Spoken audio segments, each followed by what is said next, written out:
नमस्कार। विश्व न्यूज 24/7 का हर दर्शकों को सादर प्रणाम, जोहर, सलाम।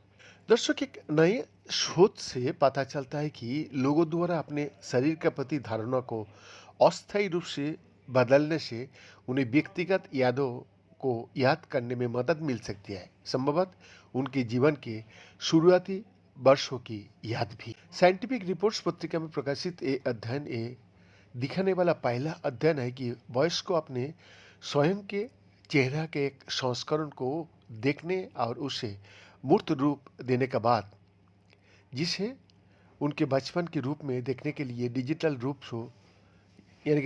रूप से रूपांतरित किया गया है और अपने प्रारंभिक जीवन की अधिक यादें पुनः प्राप्त कर सकता है।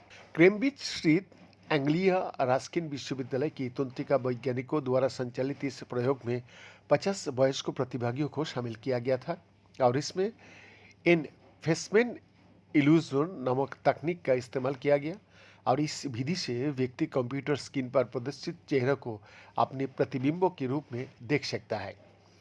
प्रतिभागियों को उनके चेहरा का एक लाइव वीडियो दिखाया जाता है, जिसे एक इमेज फिल्टर की मदद से डिजिटल रूप से इस तरह बदल गया था कि वो बचपन में कैसे दिखते होंगे। जैसे जैसे वो अपने सिर हिलाते, ये बदला हुआ चेहरा वास्तविक समय में उनकी हरकतों को प्रतिबिंबित करता है, जिससे ये भ्रम और पुष्ट होता है कि वो बच्चे जैसे चेहरा उनका ही है। एक नियंत्रण समूह ने भी यही सेटअप अनुभव किया, लेकिन उनके अपरिवर्तित वयस को चेहरा भी देखे। भ्रम के बाद प्रतिभागियों ने एक आत्मकथात्मक स्मृति साक्षात में भाग लिया, जहां उनसे उनके बचपन और पिछले वर्षों की घटनाओं को याद करने के लिए कहा गया। इसके बाद शोधकर्ताओं ने विश्लेषण किया कि प्रतिभागियों ने अपनी आत्मकथात्मक स्मृतियों को वर्णन करते समय कितना विवरण दिया, जहां स्मृति का वो प्रकार जो लोगों को व्यक्तिगत अनुभवों को मानसिक रूप से पुनः जीने और अपने अतीत की विशिष्ट क्षणों में समय में पीछे जाने की अनुमति देता है।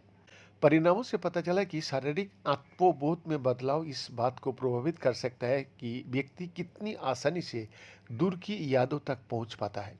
जिन प्रतिभागियों ने अपने चेहरे का बचपन जैसे रूप देखा, उन्हें अपने वर्तमान वयस्क चेहरा को देखने वाले की तुलना में बचपन की ज़्यादा विस्तृत यादें याद आई।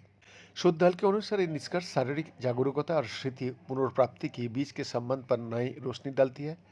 इन परिणामों से बहुत दिन के बाद लंबे समय से भूली हुई यादों तक पहुंचने की एक नए तरीका विकसित हो सकता है, जिनमें बचपन की भूलने की बीमारी की अवधि भी शामिल है, जो आमतौर पर 3 साल की उम्र से पहले होती है। Bank exclusive report, 20 24 Ranchi.